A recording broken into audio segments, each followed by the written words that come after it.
How to recover the deleted messages on Messenger. Hey guys, welcome back to the channel. If you'd like to recover the deleted messages on Messenger, here is what you can do. First of all, you need to download your information from Messenger. To do so, head over to your Messenger application, tap on it. Next, you need to tap on the menu option which is on the bottom right corner. Then head over to the settings. Once you tap on the gear icon or the settings icon, it will take you to another page. Here you'll have to scroll down to the bottom until you find the option of Account Center. Once you are on Meta's Account Center, scroll down and find your information and permissions. After that, tap on Download Your Information. Select on Download or Transfer Information. Select your account in which you want to get information from.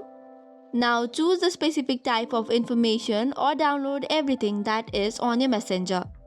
Once you have downloaded, you'll get a copy of it. Download and open it to check your old or deleted messages. So this is all for today's video. For more such contents, do not forget to hit the like and subscribe button. Thank you and keep watching.